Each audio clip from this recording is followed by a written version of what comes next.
미정이랑 함께 살 거야. 넌 없어져야겠어. 남편의 차가운 목소리가 귓가를 찢었다. 남편은 나를 낡은 컨테이너에 밀어넣고 철문을 잠갔다. 제발, 나 좀 꺼내줘. 칠흑 같은 어둠 속에서 나는 울부짖었다. 이대로 죽는 건가?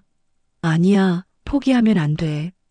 손톱이 깨지고 피가 났지만 나는 컨테이너 바닥을 계속 팠다. 살아야 했다.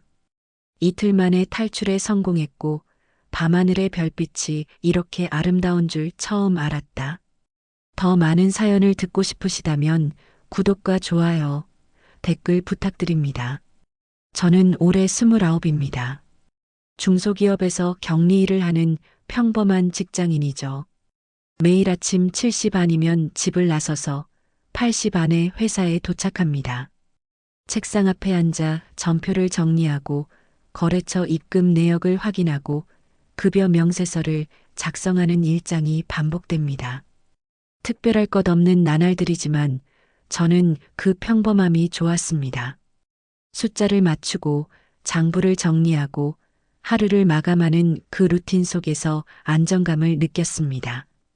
회사 동료들과 점심을 먹으며 소소한 이야기를 나누고 오후 3시쯤이면 커피 한 잔을 마시며 잠시 숨을 돌리는 시간. 그런 작은 일상들이 쌓여 제 삶을 이루고 있었습니다. 남편은 영업직으로 일하고 있어요. 늘 바쁘게 움직이는 사람입니다.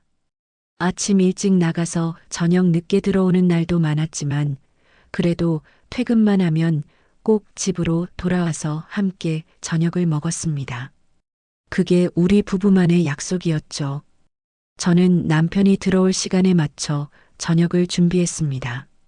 된장찌개에 생선구이, 시금치나물과 깍두기를 곁들인 소박한 밥상이었지만 남편은 늘 맛있게 먹어줬습니다. 역시 당신이 해준 밥이 최고야. 남편이 그렇게 말할 때마다 저는 뿌듯했습니다. 밥을 먹고 나면 함께 거실 소파에 앉아 텔레비전을 보거나 하루 있었던 일들을 이야기했습니다. 별것 아닌 대화였지만 그 시간이 소중했습니다. 주말이면 가까운 산에 오르거나 동네 찜질방에 들러 땀을 빼곤 했습니다. 등산로를 오르며 남편이 제 손을 잡아줄 때마다 저는 이 사람과 함께라면 괜찮겠다는 생각을 했습니다. 산 정상에 올라 시원한 바람을 맞으며 도시락을 먹는 시간은 언제나 특별했습니다. 김밥과 과일, 그리고 보온병에 담아온 따뜻한 차. 남편은 김밥을 한 입 베어 물며 이거 맛있네. 당신 솜씨가 늘었어라고 말하곤 했습니다. 찜질방에서는 뜨거운 황토방에 누워 땀을 흘리다가 식혜를 마시며 나란히 앉아 쉬었습니다. 그때의 평온함이란 말로 표현하기 어려운 행복이었습니다. 남편의 어깨에 머리를 기댄 채 텔레비전을 보던 그 순간들이 영원할 거라고 믿었습니다. 그런데 언젠가부터 남편의 모습이 조금씩 달라지기 시작했습니다. 처음엔 별것 아닌 변화였어요. 퇴근 시간이 조금 늦어지는 정도였죠. 보통 7시면 집에 들어오던 남편이 8시, 9시로 점점 늦어졌습니다. 오늘 거래처 미팅이 길어져서라거나 상사가 회식 가자고 해서라는 말이 잦아졌습니다. 저는 그러려니 했습니다. 영업직이니까 그럴 수 있다고 생각했죠. 하지만 어느 날 함께 저녁을 먹다가 남편의 휴대폰에서 알림이 울렸습니다. 화면에 잠깐 떠올랐다 사라진 메시지였는데 발신자 이름이 보이지 않았습니다. 그냥 숫자로만 표시되어 있었어요. 누구야? 제가 물었을 때 남편은 잠시 당황한 표정을 지었다가 이내 웃으며 말했습니다. 아, 거래처 사람. 번호 저장 안 해뒀나 보네. 그 순간의 어색함이 제 마음 한구석에 작은 의심을 심어 놓았습니다. 남편의 목소리 톤이 평소와 달랐고 시선도 제 눈을 피하는 것 같았습니다. 그 이후로 저는 남편을 유심히 관찰하게 됐습니다. 의도한 건 아니었어요. 그냥 자연스럽게 눈이 가더라고요.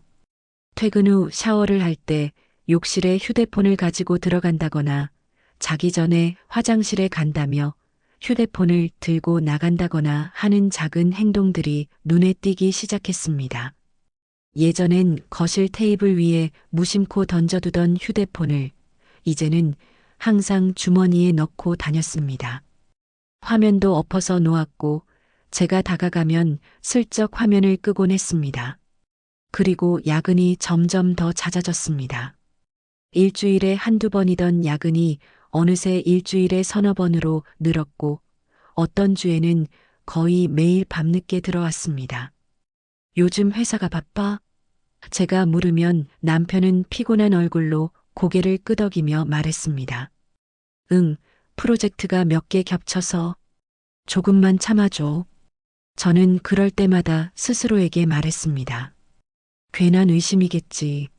남편을 믿어야지. 하지만 마음속 한구석의 불안감은 쉽게 가시지 않았습니다. 밤에 잠이 오지 않아 뒤척이다가 잠든 남편의 얼굴을 물끄러미 바라본 적도 있습니다. 그의 고른 숨소리를 들으며 저는 생각했습니다. 이 사람이 나한테 뭔가 숨기고 있는 걸까? 아니면 내가 너무 예민한 걸까? 어느 것이 정답인지 알 수 없었습니다. 그저 시간이 지나면 모든 게 제자리로 돌아갈 거라고, 이 불안감도 언젠가는 사라질 거라고 믿고 싶었습니다. 주말이면 여전히 산에 올랐고 찜질방에도 갔습니다. 겉으로 보기에 우리 부부는 여전히 평화로워 보였습니다. 하지만 저만 아는 진실이 있었습니다. 그 평화로움 속에 미세한 균열이 생기기 시작했다는 것을요.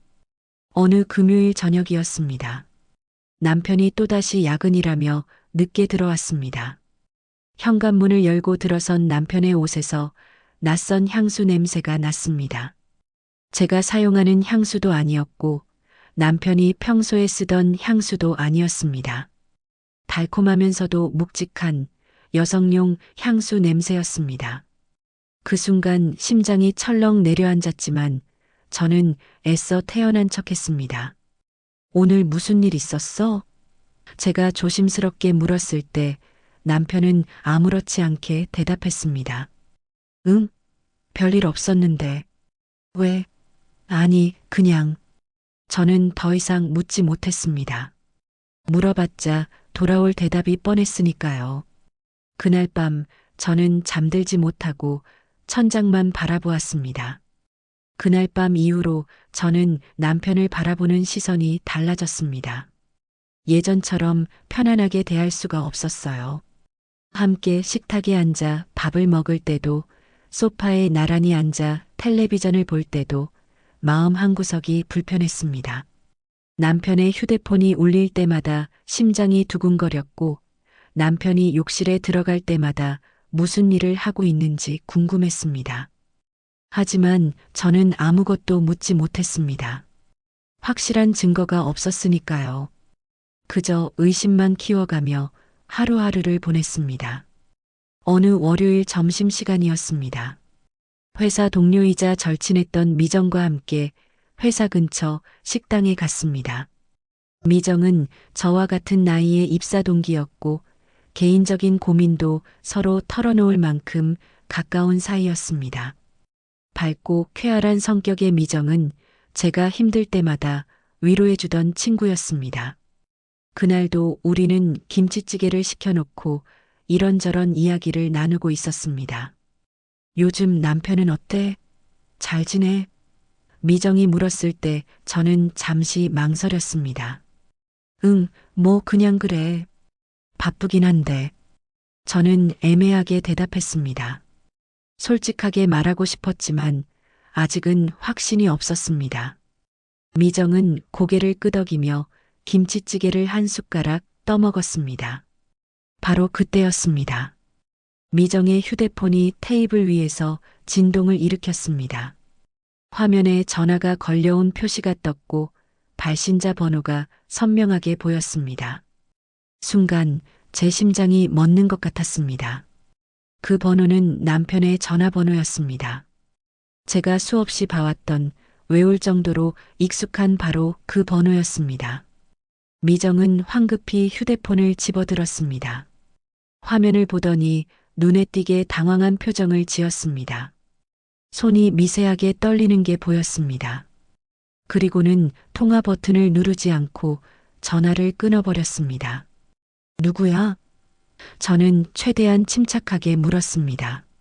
목소리가 떨리지 않도록 애를 썼습니다. 미정은 어색하게 웃으며 대답했습니다. 아, 그냥 보험 관련해서 물어보는 거야. 나중에 다시 받으면 돼. 그 순간 저는 알았습니다. 미정이 거짓말을 하고 있다는 것을요. 미정의 눈빛이 흔들렸습니다. 평소에 당당하고 밝은 모습은 온데간데 없었고 뭔가 숨기려는 듯한 불안한 표정만이 남아 있었습니다. 손으로 휴대폰을 꽉 쥔 채 시선을 제대로 마주치지 못하고 있었습니다. 저는 더 이상 묻지 않았습니다. 물어봤자 진실을 말하지 않을 게 뻔했으니까요. 그래, 보험 얘기구나. 저는 일부러 가벼운 목소리로 말했습니다. 미정은 안도한 듯 고개를 끄덕였습니다. 하지만 식사 내내 미정의 손은 계속 떨렸고 제 눈을 제대로 쳐다보지 못했습니다. 우리는 밥을 먹었지만 분위기는 이미 어색해져 있었습니다. 예전처럼 편안하게 웃고 떠들 수가 없었습니다. 침묵이 흘렀고 그 침묵 속에서 저는 확신했습니다. 남편과 미정 사이에 뭔가가 있다는 것을요. 그날 오후 저는 일에 집중할 수가 없었습니다. 머릿속은 온통 점심시간에 봤던 그 장면으로 가득했습니다. 왜 남편이 미정에게 전화를 했을까? 둘 사이에 무슨 일이 있는 걸까? 수많은 질문들이 머릿속을 맴돌았습니다. 퇴근 시간이 가까워지자 저는 결심했습니다. 직접 확인해 보기로요. 남편의 퇴근길을 따라가 보기로 한 겁니다. 확실한 증거를 보고 싶었습니다. 이 불안감을 끝내고 싶었습니다. 퇴근 후 저는 남편 회사 근처에서 기다렸습니다. 회사 건물 맞은편 카페에 앉아 창밖을 지켜봤습니다. 6시 반쯤 남편이 회사 건물에서 나왔습니다. 평소처럼 넥타이를 메고 서류 가방을 든 모습이었습니다. 저는 재빨리 카페를 나와 남편의 뒤를 따라갔습니다. 너무 가까이 따라가면 들킬까봐 적당한 거리를 유지했습니다. 남편은 주차장으로 향했고 차에 올라탔습니다. 저도 택시를 잡아타고 남편의 차를 뒤따랐습니다. 저 차 따라가 주세요. 택시 기사님은 의아한 표정으로 저를 쳐다봤지만 아무 말 없이 엑셀을 밟았습니다. 남편의 차는 집 방향이 아니었습니다. 시내 중심가를 벗어나 외곽으로 향했습니다.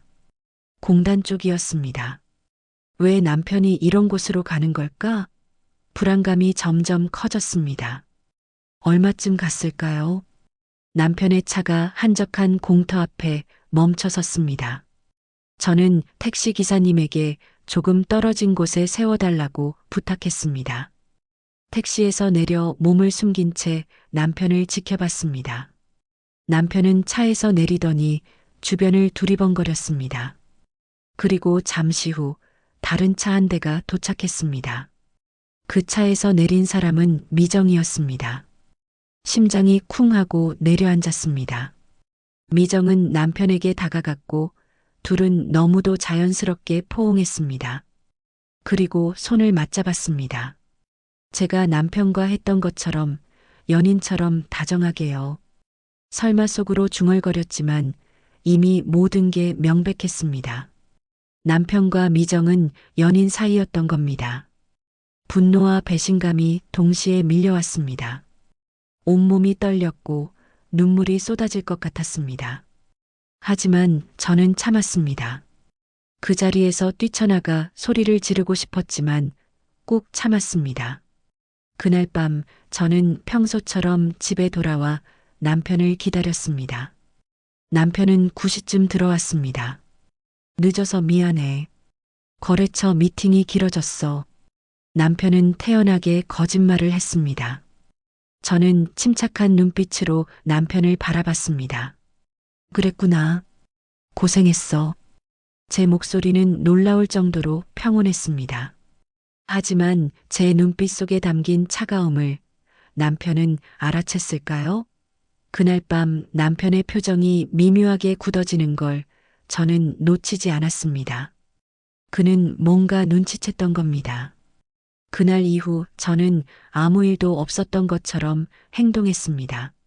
남편 앞에서 평소처럼 웃었고, 평소처럼 말했고, 평소처럼 저녁을 차렸습니다. 하지만 제 안에서는 분노와 배신감이 소용돌이치고 있었습니다. 매일 밤 잠들기 전 남편과 미정이 손을 맞잡던 그 장면이 눈앞에 떠올랐습니다. 그럴 때마다 이를 악물고 참아야 했습니다. 아직은 때가 아니었으니까요. 며칠이 지난 어느 날 저녁 남편이 갑자기 말했습니다. 당분간 지방 출장이 잦을 것 같아. 남편은 태연하게 말했지만 저는 그 말이 거짓이라는 걸 알았습니다. 지방 출장이 아니라 미정과 만날 시간을 만들려는 거겠죠. 그래. 언제 출발하는데? 이번 주 금요일부터 일주일 정도. 부산이랑 대구 쪽 거래처 미팅이야. 남편은 자연스럽게 거짓말을 이어갔습니다. 그럼 몸 조심해. 저는 웃으며 대답했습니다. 하지만 그 순간 남편의 눈빛 속에서 묘한 경계심을 읽을 수 있었습니다. 제가 너무 태연해서 오히려 의심스러웠던 걸까요? 남편은 잠시 저를 뚫어지게 쳐다봤습니다. 저도 남편을 똑바로 바라봤습니다. 그 짧은 순간 우리는 서로를 탐색하고 있었습니다. 팽팽한 긴장감이 흘렀지만 곧 남편은 시선을 돌렸습니다. 금요일이 됐습니다. 남편은 아침 일찍 큰 가방을 들고 집을 나섰습니다. 일주일 후에 볼게. 잘 있어.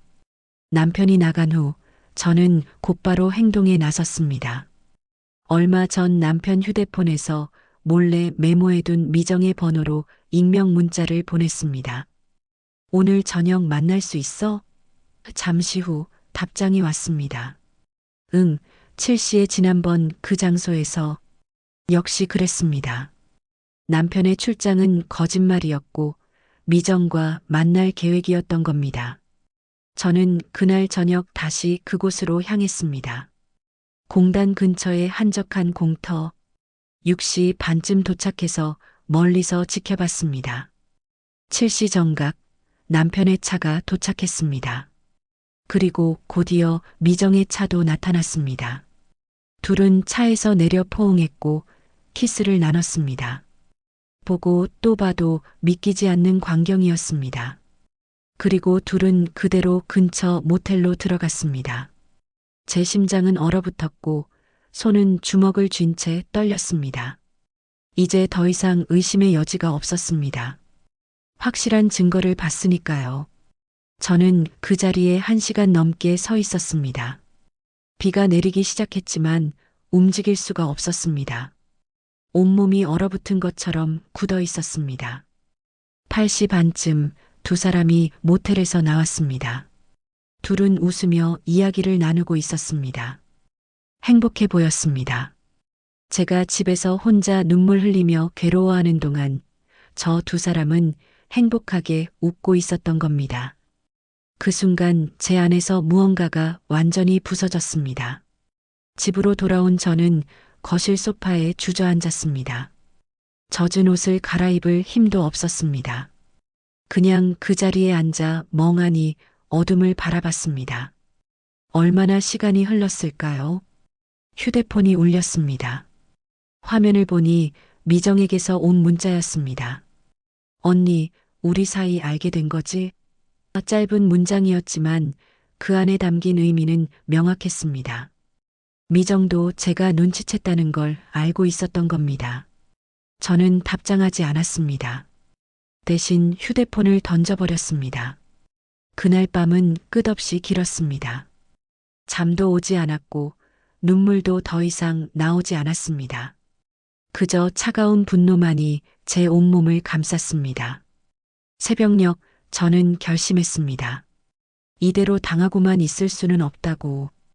반드시 진실을 밝히겠다고. 창밖으로 동이 트기 시작했고 저는 새로운 아침을 맞이했습니다. 하지만 그 아침은 예전의 평온한 아침이 아니었습니다. 복수를 준비하는 차갑고 냉정한 아침이었습니다. 월요일 출근길에 미정과 마주쳤습니다. 복도에서 우연히 마주친 미정은 어색하게 웃으며 인사했습니다. 저는 아무렇지 않게 웃으며 대답했습니다. 안녕, 미정아. 주말 잘 보냈어? 응, 언니도? 응, 나도. 짧은 대화였지만 그 속에는 보이지 않는 전쟁이 벌어지고 있었습니다. 미정의 눈빛은 불안했고 제 눈빛은 차가웠습니다. 우리는 서로가 서로를 경계하고 있었습니다. 그날 저녁 남편에게서 전화가 왔습니다. 여보, 나 일정이 좀 늦어져서 수요일쯤 들어갈 것 같아. 그래, 알았어. 조심해서 다녀와. 응, 당신도 잘 있어. 통화를 끊은 후 저는 씁쓸하게 웃었습니다. 남편은 여전히 거짓말을 하고 있었고 저는 그 거짓말을 알면서도 모르는 척하고 있었습니다. 이 기묘한 줄다리기가 언제까지 계속될까요? 그러던 화요일 저녁이었습니다. 집 앞에 남편의 차가 서 있었습니다. 수요일에 온다고 하지 않았나요? 불길한 예감이 들었습니다. 현관문을 열고 들어갔을 때 남편이 거실 소파에 앉아 있었습니다. 평소와 완전히 다른 차갑고 굳은 표정이었습니다. 팔짱을 낀 채 저를 기다리고 있었습니다. 왔어? 저는 최대한 자연스럽게 인사했습니다. 남편은 천천히 고개를 들어 저를 바라봤습니다. 그 눈빛 속에는 차가운 저기가 서려 있었습니다. 저녁 먹을래? 내가 뭐 만들어줄게. 저는 평소처럼 밝게 말했지만 목소리가 미세하게 떨렸습니다. 남편은 대답하지 않았습니다. 그저 차갑게 저를 응시할 뿐이었습니다. 그리고 천천히 입을 열었습니다. 미정이랑 함께 살 거야. 그 한마디에 시간이 멈춘 것 같았습니다. 뭐? 넌 없어져야겠어. 남편의 목소리는 낮고 차가웠습니다. 그 순간 저는 알았습니다. 악몽이 시작됐다는 것을요. 미정이랑 함께 살 거야.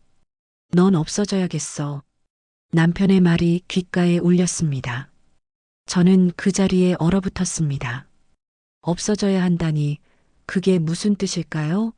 설마 진짜 저를 없애려는 건 아니겠죠? 하지만 남편의 눈빛은 진심이었습니다. 차갑고 냉혹한, 더 이상 제가 알던 사람이 아니었습니다. 무슨 소리야? 갑자기 왜 이러는 거야? 제 목소리는 떨렸습니다. 남편은 천천히 일어났습니다. 그리고 한 걸음씩 제게 다가왔습니다. 넌 다 알고 있었잖아. 나랑 미정 사이. 남편의 목소리는 차분했지만 그 속에 섬뜩한 냉기가 담겨 있었습니다. 그래서 뭐? 이혼하자는 거야? 그럼 그렇게 말하면 되잖아. 저는 애써 침착하게 대답했습니다. 남편은 비웃듯 웃었습니다. 이혼? 그렇게 간단하면 좋겠지. 하지만 넌 위자료를 요구할 거고 재산 분할도 요구할 거잖아. 우리 회사 일도 다 떠벌리고 다닐 거고. 남편의 말투가 점점 공격적으로 변했습니다. 저는 뒤로 물러섰습니다. 그런 짓 안 해. 그냥 조용히 헤어지면 되잖아. 하지만 남편은 고개를 저었습니다. 믿을 수 없어. 넌 분명히 복수할 거야. 나를 망치려고 할 거라고. 남편의 눈빛 속에는 편집증적인 두려움이 서려 있었습니다. 저는 그때 깨달았습니다. 남편이 이성을 잃었다는 것을요. 제발 진정해. 우리 얘기 좀 해보자. 저는 손을 내밀었습니다. 하지만 남편은 제 손을 거칠게 움켜쥐었습니다. 이제 늦었어. 이미 결정했어. 순간적으로 몸이 굳어졌습니다. 남편의 손아귀 힘이 점점 세졌고 저는 아파서 비명을 질렀습니다. 아파. 놔줘. 남편은 저를 억지로 끌고 현관 쪽으로 향했습니다. 저는 발버둥 쳤습니다. 이러지 마. 제발. 하지만 남편은 더 강하게 제 팔을 비틀었습니다. 현관문이 열렸고 저는 그대로 끌려나갔습니다. 계단을 내려가며 저는 계속 소리쳤습니다. 도와주세요. 살려주세요. 하지만 아무도 나타나지 않았습니다. 저녁 시간이라 이웃들은 모두 집 안에 있었고 복도는 텅 비어 있었습니다. 남편은 저를 주차장으로 끌고 갔습니다. 차 트렁크가 열렸고 남편은 저를 그 안에 밀어 넣으려 했습니다. 안 돼. 이러지 마. 저는 필사적으로 저항했습니다. 하지만 남편은 제 머리를 억눌렀고 저는 트렁크 안으로 떨어졌습니다. 트렁크가 쾅 하고 닫히는 소리가 들렸습니다. 어둠이 저를 삼켰습니다. 좁고 답답한 공간 속에서 저는 울부짖었습니다. 제발, 나 좀 꺼내줘. 하지만 아무 대답도 없었습니다. 곧 차가 출발했습니다. 엔진 소리가 들렸고 차체가 흔들렸습니다. 저는 트렁크 안에서 이리저리 굴렀습니다. 어디로 가는 걸까요? 남편이 저를 어디로 데려가는 걸까요? 차는 한참을 달렸습니다. 시간 감각이 없어졌습니다. 30분쯤 지났을까요? 아니면 1시간쯤 지났을까요? 차가 멈춰 섰습니다. 트렁크가 열렸고 차가운 공기가 밀려 들어왔습니다. 남편이 저를 끌어냈습니다. 주변을 둘러보니 낯선 곳이었습니다. 외진 공터였고 근처에는 낡은 컨테이너들이 즐비하게 놓여 있었습니다. 밤이라 아무도 없었고 가로등 하나 없는 어둠뿐이었습니다. 여기가 어디야? 제가 물었을 때 남편은 대답하지 않았습니다. 그저 저를 끌고 컨테이너 하나로 향했습니다. 녹슨 철문이 삐걱거리며 열렸습니다. 안은 칠흑 같은 어둠이었습니다. 남편은 저를 그 안으로 밀어 넣었습니다. 저는 바닥에 넘어졌고 무릎과 손바닥이 까졌습니다. 제발 이러지 마. 내가 뭘 잘못했어? 저는 울먹이며 말했습니다. 남편은 문 앞에 서서 저를 내려다봤습니다. 달빛에 비친 남편의 얼굴은 낯설었습니다. 미안하지만 이게 최선이야. 넌 여기서 조용히 있어. 아무도 널 찾지 못할 거야. 남편의 목소리는 차갑고 무감정했습니다. 안 돼. 나 좀 꺼내줘. 제발. 저는 일어나서 문으로 달려갔습니다. 하지만 철문이 쾅 하고 닫혔습니다. 자물쇠가 채워지는 소리가 들렸습니다. 제발. 이러지 마. 살려줘. 저는 문을 두드리며 소리쳤습니다. 하지만 남편의 발걸음 소리는 점점 멀어져 갔습니다. 차 시동 거는 소리가 들렸고 곧 그 소리마저 사라졌습니다. 고요한 침묵만이 남았습니다. 저는 그 자리에 주저앉아 울었습니다. 어둠 속에서 제 울음소리만이 메아리 쳤습니다. 얼마나 시간이 흘렀을까요? 눈물이 다 마르고 나니 주변이 조금씩 보이기 시작했습니다. 달빛이 철문 틈새로 새어 들어왔고 희미하게 컨테이너 내부가 드러났습니다. 낡은 철판들, 녹슨 파이프들, 먼지투성이 바닥. 곰팡이 냄새가 코를 찔렀고 습기가 온몸을 감쌌습니다. 이곳에서 얼마나 버틸 수 있을까요? 아무도 저를 찾지 못한다면 어떻게 될까요? 공포가 밀려왔습니다. 하지만 저는 고개를 저었습니다. 아니야, 포기하면 안 돼. 살아야 해. 반드시 여기서 나가야 해. 저는 천천히 일어났습니다. 다리가 후들거렸지만 꾹 참았습니다. 그리고 컨테이너 내부를 살피기 시작했습니다. 출구가 있을지도 모른다는 희망을 품고 벽을 더듬었습니다. 하지만 철문 외에는 아무것도 없었습니다. 창문도 없고 틈새도 거의 없었습니다. 절망감이 다시 밀려왔습니다. 하지만 저는 멈추지 않았습니다. 바닥을 살피고 천장을 올려다봤습니다. 뭔가 방법이 있을 거라고, 반드시 탈출할 수 있을 거라고 스스로에게 다짐했습니다. 그날 밤 저는 어둠 속에서 혼자 싸우고 있었습니다. 첫날 밤은 공포와 추위로 얼룩졌습니다. 컨테이너 안은 생각보다 훨씬 더 춥고 습했습니다. 철판 바닥에 앉아 있으니 냉기가 온몸으로 파고들었습니다. 저는 몸을 웅크린 채 밤을 지새웠습니다. 잠이 올 리 없었습니다. 어둠 속에서 온갖 소리가 들렸습니다. 바람 소리, 쥐 우는 소리, 먼 곳에서 들려오는 차 소리. 그 모든 소리가 공포를 키웠습니다. 언제쯤 누군가 저를 찾아줄까요? 아니면 이대로 여기서 죽는 걸까요? 생각하면 할수록 두려웠습니다. 새벽이 되자 철문 틈새로 희미한 빛이 새어 들어왔습니다. 저는 그제야 주변을 제대로 볼 수 있었습니다. 컨테이너는 생각보다 넓지 않았습니다. 가로 3m, 세로 2m 정도의 좁은 공간이었습니다.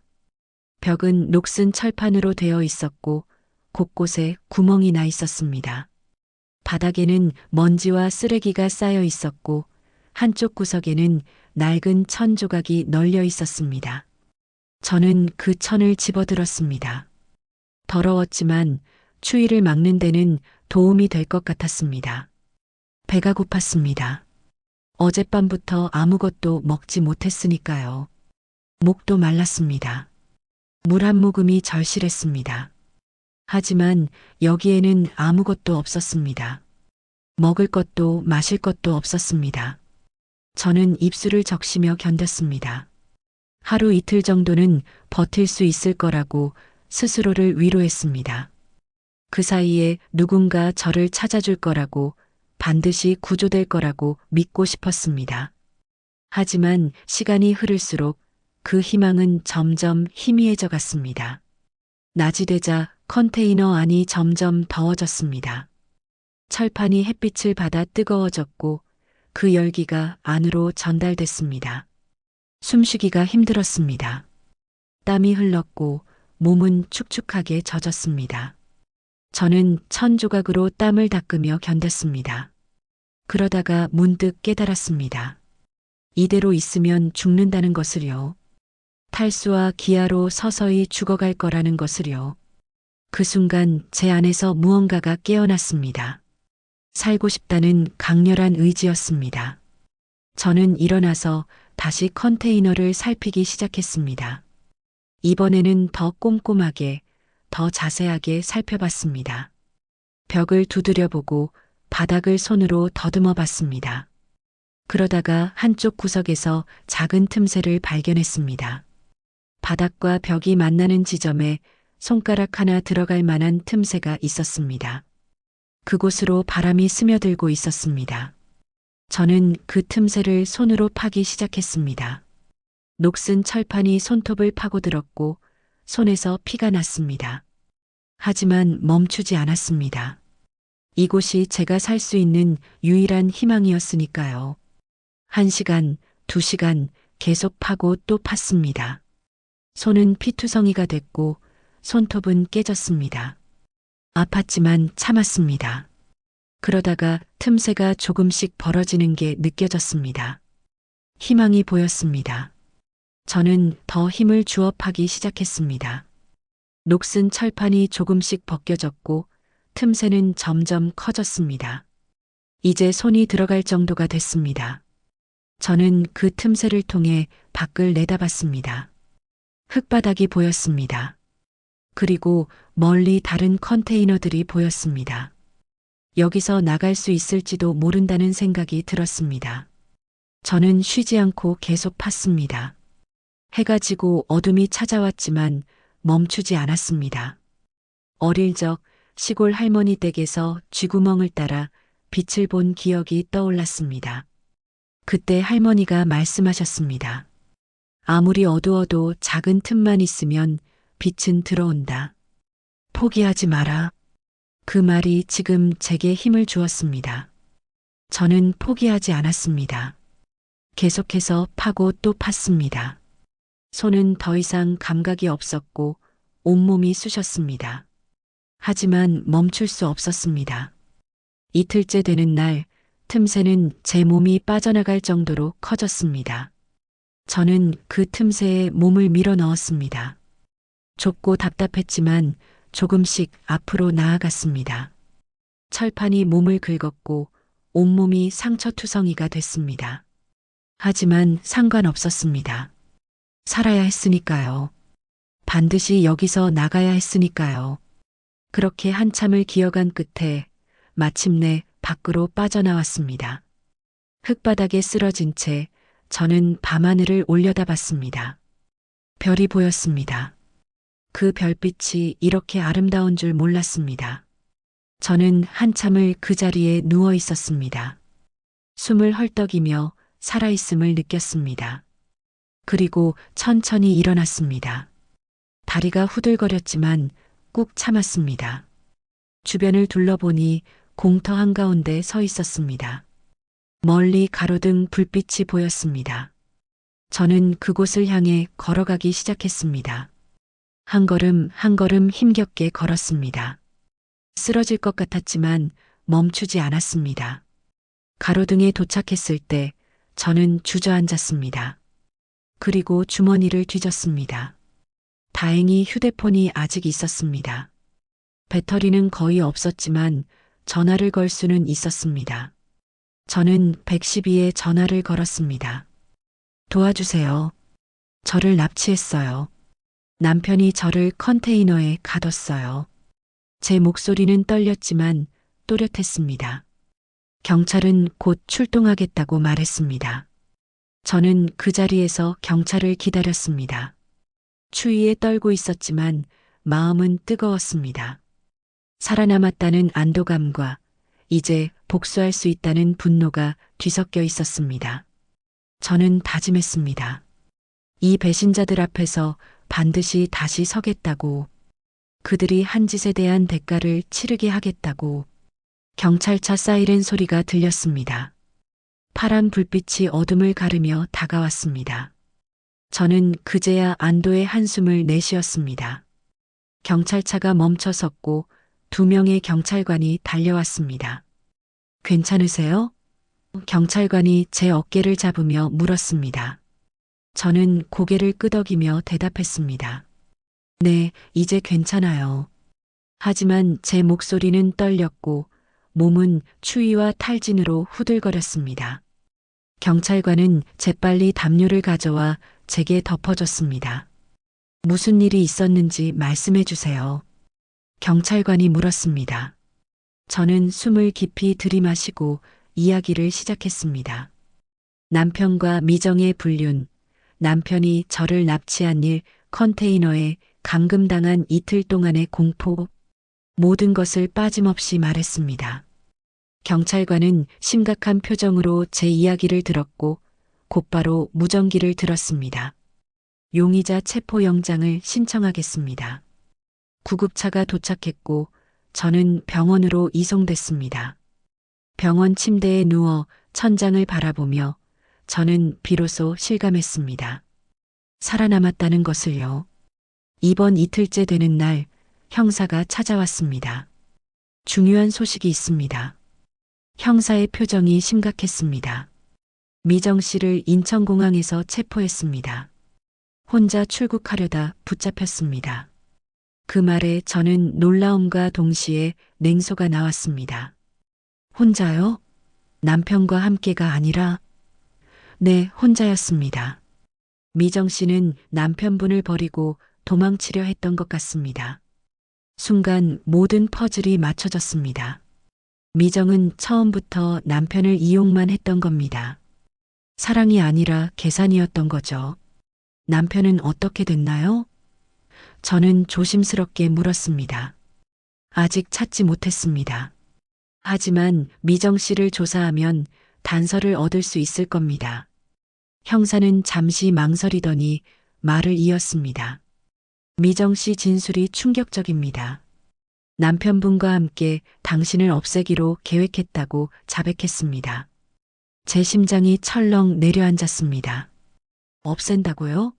그게 무슨 컨테이너에 가둔 후 며칠 있다가 아무도 모르게 처리하려 했던 것 같습니다. 하지만 미정 씨는 그 계획이 두려워서 혼자 도망친 거죠. 저는 온몸에 소름이 돋았습니다. 남편이 정말로 저를 죽이려 했다니 믿을 수 없었지만 사실이었습니다. 그럼 지금 남편은 어디 있을까요? 미정 씨 진술에 따르면 경기도 외곽의 한 모텔에 숨어 있을 가능성이 높습니다. 곧 체포할 겁니다. 형사는 확신에 찬 목소리로 말했습니다. 저는 고개를 끄덕였습니다. 이제 곧 모든 게 끝날 것 같았습니다. 그날 밤 형사로부터 전화가 왔습니다. 남편분을 체포했습니다. 저는 숨이 멎는 것 같았습니다. 어디서요? 미정 씨가 말한 대로 모텔에 숨어 있었습니다. 저항 없이 체포됐습니다. 저는 안도의 한숨을 내쉬었습니다. 드디어 끝났습니다. 남편과 미정, 두 사람 모두 잡혔습니다. 내일 조사가 있을 예정입니다. 피해자로서 참여하시겠습니까? 네, 꼭 가겠습니다. 저는 단호하게 대답했습니다. 그들을 직접 마주하고 싶었습니다. 일주일 후 저는 퇴원했습니다. 몸은 회복됐지만 마음의 상처는 여전했습니다.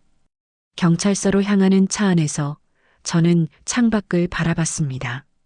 거리는 평온했고 사람들은 일상을 살아가고 있었습니다. 하지만 제 삶은 완전히 바뀌어 있었습니다. 경찰서에 도착하자 형사가 저를 맞이했습니다.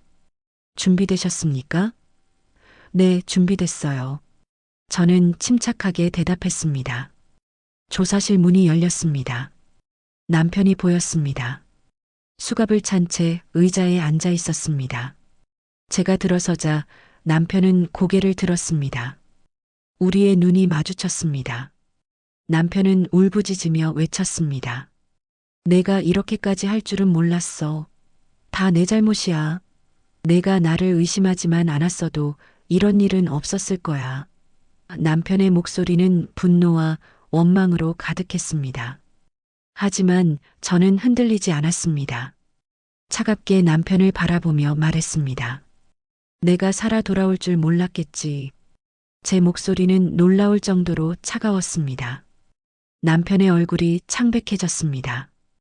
당신이 날 어떻게 했는지 알아? 컨테이너에 가두고 죽게 내버려뒀잖아. 그것도 미정이랑 함께 계획한 거였어. 남편은 고개를 떨구며 말했습니다. 미안해, 정말 미안해하지만 그 사과는 너무 늦었습니다. 이미 모든 게 끝났으니까요. 형사가 옆에서 물었습니다. 미정 씨와 공모해서 부인을 살해하려 했습니까? 남편은 한참을 침묵하다가 고개를 끄덕였습니다. 네, 인정합니다. 그 순간 저는 모든 감정이 사라지는 것 같았습니다. 분노도 슬픔도 배신감도 그저 텅 빈 공허함만 남았습니다. 저는 자리에서 일어났습니다. 더 이상 할 말 없어요. 법이 판단하겠죠. 그리고 뒤돌아 조사실을 나왔습니다. 남편의 울부짖는 소리가 뒤에서 들렸지만 저는 돌아보지 않았습니다. 복도를 걷는데 다른 조사실에서 미정이 나왔습니다. 우리의 눈이 마주쳤습니다. 미정은 창백한 얼굴로 저를 바라봤습니다. 언니, 미안해, 정말 미안해. 미정의 목소리는 떨렸습니다. 저는 차갑게 미정을 바라보며 말했습니다. 미안하다고 다 용서되는 건 아니야. 당신들이 한 일은 용서받을 수 없어. 그리고 미정 옆을 지나쳐 걸어갔습니다. 뒤에서 미정이 우는 소리가 들렸지만 저는 멈추지 않았습니다. 이제 모든 게 끝났습니다. 경찰서를 나와 찬바람을 맞으며 저는 깊은 숨을 들이마셨습니다. 차가운 공기가 폐를 채웠고 그제야 조금 정신이 드는 것 같았습니다. 남편과 미정을 마주하고 나니 오히려 마음이 텅 빈 것 같았습니다. 분노도 슬픔도 이제는 별로 느껴지지 않았습니다. 그저 공허함만이 가득했습니다. 형사가 뒤따라 나왔습니다. 괜찮으세요? 네, 괜찮아요. 저는 고개를 끄덕이며 대답했습니다. 형사는 걱정스러운 눈빛으로 저를 바라봤습니다. 재판은 한 달 후쯤 시작될 겁니다. 증거가 충분하니 유죄 판결은 확실합니다. 형사의 말에 저는 고개를 끄덕였습니다. 알겠습니다. 재판 때 꼭 참석하겠습니다. 피해자 진술도 중요하니까 준비해 두시면 좋을 것 같습니다. 저는 다시 한번 고개를 끄덕이고 택시를 잡았습니다. 집으로 돌아가는 길, 저는 창밖을 바라보며 생각에 잠겼습니다. 이제 어떻게 살아가야 할까요? 모든 게 끝났는데 왜 이렇게 허전한 걸까요?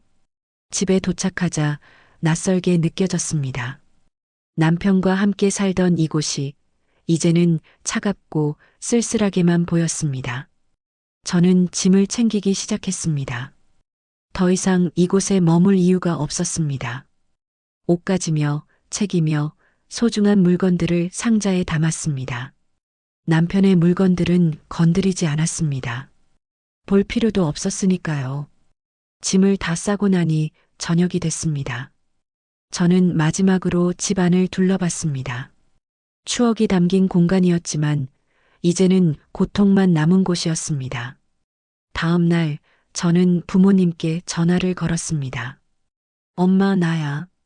어머, 딸, 잘 지냈니? 요즘 연락도 없고 걱정했잖아. 어머니의 목소리가 따뜻했습니다. 저는 울컥했습니다. 엄마, 나 시골로 내려갈게. 왜? 무슨 일 있었어? 어머니의 목소리가 불안해졌습니다. 저는 잠시 망설이다가 말했습니다.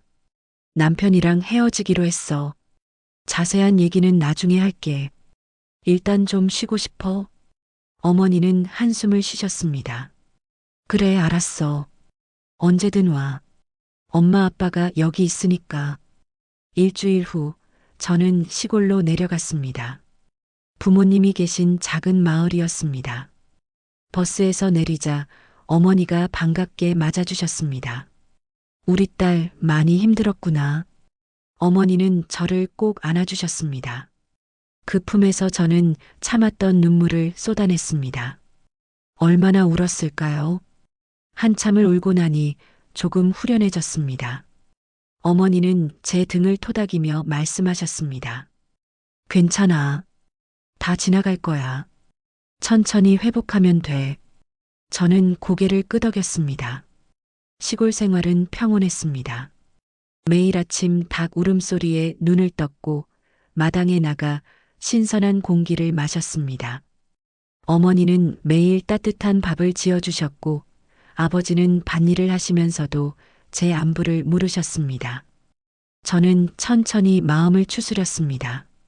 산책을 하고 책을 읽고 가끔 마을 사람들과 이야기를 나눴습니다. 시간이 흐를수록 마음의 상처가 조금씩 아물어가는 것 같았습니다. 한 달 후 재판 날이 다가왔습니다. 저는 다시 서울로 올라갔습니다.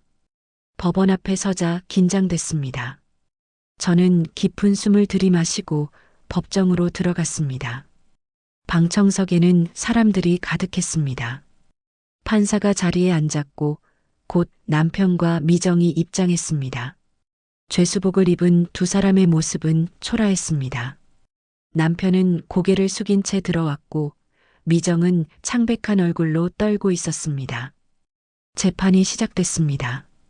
검사가 기소 내용을 낭독했습니다.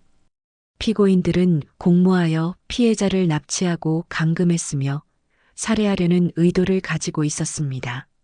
무거운 침묵이 흘렀습니다. 판사가 남편에게 물었습니다. 피고인 혐의를 인정합니까? 남편은 떨리는 목소리로 대답했습니다. 네, 인정합니다. 미정도 같은 대답을 했습니다. 두 사람 모두 혐의를 인정했습니다. 이어서 제 차례가 왔습니다. 증인석에 앉아 모든 시선이 저에게 쏠렸습니다. 검사가 질문했습니다. 피해자께서 겪은 일을 진술해 주시겠습니까? 저는 침착하게 이야기를 시작했습니다. 남편과 미정의 불륜을 알게 된 순간부터 납치당한 날, 컨테이너에 갇혀 있던 이틀, 그리고 탈출까지 모든 것을 또렷하게 말했습니다. 법정은 숨소리조차 들리지 않을 만큼 조용했습니다. 제 이야기를 듣던 방청객들은 고개를 저었고 어떤 사람은 눈물을 흘렸습니다. 진술을 마치고 자리로 돌아갈 때 저는 남편을 바라봤습니다. 남편은 고개를 들어 저를 쳐다봤습니다. 그 눈빛 속에는 후회가 가득했습니다. 하지만 이미 너무 늦었습니다. 판사가 최후 진술 기회를 줬습니다. 남편이 일어나 떨리는 목소리로 말했습니다. 정말 죄송합니다. 제가 미쳤던 것 같습니다. 용서해 주세요. 하지만 그 말은 공허하게 들렸습니다. 미정도 울먹이며 사과했습니다. 언니, 정말 미안해요. 용서해 주세요. 저는 아무 대답도 하지 않았습니다. 판사가 판결을 선고했습니다. 피고인 2명에게 징역 7년을 선고합니다. 법정이 술렁였습니다.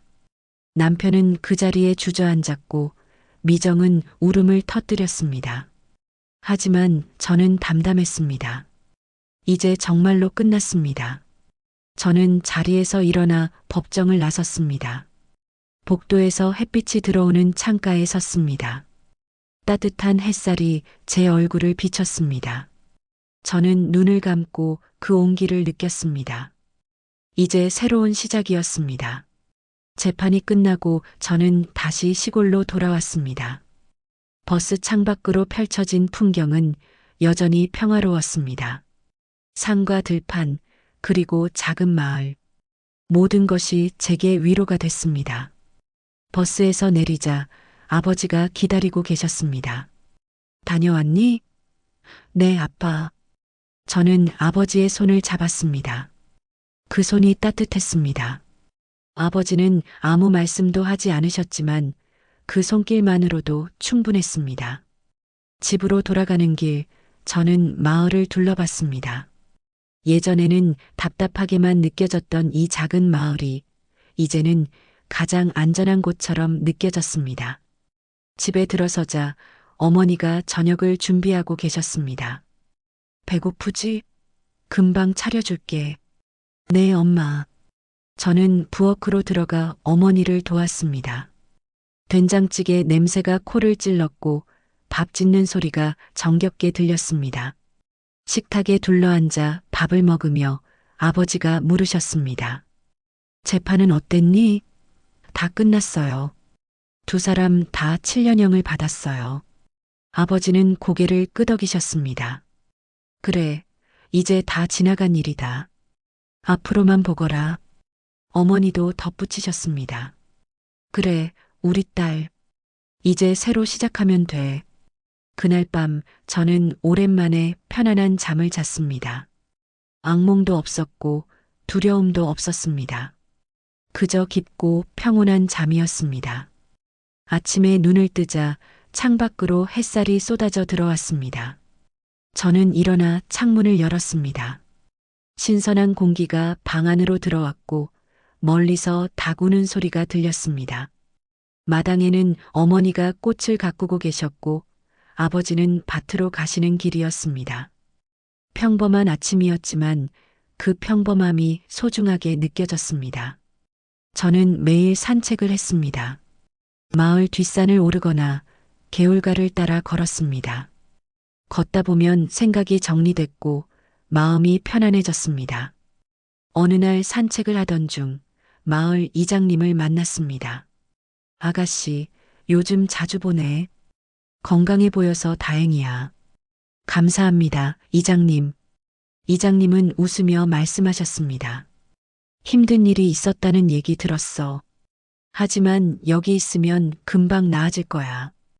이 마을은 사람들이 따뜻하거든. 저는 고개를 끄덕였습니다. 정말로 그랬습니다. 마을 사람들은 저에게 관심을 가져주셨고 따뜻하게 대해주셨습니다. 한 달이 지나자 저는 조금씩 일상으로 돌아갔습니다. 어머니를 도와 밭일을 하고 마을 회관에서 봉사활동도 했습니다. 처음에는 서툴렀지만 점점 익숙해졌습니다. 땀 흘리며 일하다 보면 잡념이 사라졌고 마음이 차분해졌습니다. 마을 사람들과 이야기를 나누며 웃기도 했습니다. 그렇게 시간이 흐르면서 저는 조금씩 변해가고 있었습니다. 예전처럼 불안하지 않았고 두렵지도 않았습니다. 오히려 강해진 것 같았습니다. 어느 날 저녁 어머니가 말씀하셨습니다. 딸아, 요즘 많이 밝아진 것 같구나. 그래요? 응, 얼굴에 생기가 돌아. 마음이 많이 회복된 것 같아서 엄마도 안심이야. 저는 웃으며 대답했습니다. 엄마, 아빠 덕분이에요. 여기 와서 정말 많이 좋아졌어요. 어머니는 제 손을 꼭 잡으셨습니다. 내가 행복하면 그게 엄마한텐 가장 중요한 거야. 그 말에 저는 눈시울이 뜨거워졌습니다. 가족의 사랑이 이렇게 따뜻한 줄 새삼 깨달았습니다. 어느 날 저는 마을 도서관에 갔습니다. 작은 도서관이었지만 책들이 가득했습니다. 저는 여러 권의 책을 빌렸습니다. 자기계발서도 있었고 소설도 있었습니다. 집에 돌아와 책을 읽으며 저는 생각했습니다. 이제 어떻게 살아가야 할까? 무엇을 하고 싶을까? 책을 읽다 보니 새로운 꿈이 생겼습니다. 작은 가게를 차리고 싶다는 생각이 들었습니다. 마을 사람들을 위한 작은 카페나 베이커리 같은 것 말입니다. 그 생각이 구체화되면서 저는 설렜습니다. 저는 부모님께 제 계획을 말씀드렸습니다. 엄마, 아빠, 저 작은 가게를 차려보고 싶어요. 여기 마을에서요. 아버지가 물으셨습니다. 무슨 가게? 작은 카페요. 빵도 팔고 커피도 팔고 마을 사람들이 편하게 쉬다 갈 수 있는 곳이요. 어머니가 웃으시며 말씀하셨습니다. 좋은 생각이구나. 그런데 자금은? 재판 끝나고 재산 분할 받은 돈이 좀 있어요. 그걸로 작게 시작해 볼게요. 아버지가 고개를 끄덕이셨습니다. 그래, 해봐라. 우리가 도와줄게. 그 후로 저는 준비를 시작했습니다. 마을 입구에 빈 건물이 하나 있었는데 그곳을 임대했습니다. 직접 페인트 칠을 하고 가구를 배치했습니다. 부모님도 도와주셨고 마을 사람들도 거들어 주셨습니다. 한 달 만에 작은 카페가 완성됐습니다. 문을 열던 날 많은 마을 사람들이 찾아와 주셨습니다. 축하해요. 잘 됐으면 좋겠네요. 따뜻한 응원을 받으며 저는 새로운 시작을 알렸습니다. 카페를 운영하며 저는 바쁘지만 행복했습니다. 매일 아침 빵을 굽고 커피를 내리고 손님들을 맞이했습니다. 마을 어르신들이 오셔서 이야기를 나누기도 했고 젊은 사람들이 와서 공부하기도 했습니다. 저는 그들과 이야기를 나누며 웃었습니다. 예전의 아픔은 여전히 마음 한구석에 남아 있었지만 이제는 그것이 저를 짓누르지 않았습니다. 오히려 더 강하게 만들어주는 힘이 됐습니다. 어느 날 저녁 카페 문을 닫고 나서 저는 하늘을 올려다봤습니다. 별이 반짝이고 있었습니다. 저는 혼자 중얼거렸습니다. 이제는 누군가에게 의지하지 않아도 돼. 나 자신으로도 충분해. 그 말이 진심으로 느껴졌습니다. 배신과 고통의 흔적은 여전히 남아 있었지만 저는 더 강해졌습니다. 그리고 새로운 삶을 향해 걸어가고 있었습니다. 평범하지만 행복한 제 자신만의 삶을요. 더 많은 사연을 듣고 싶으시다면 구독과 좋아요, 댓글 부탁드립니다.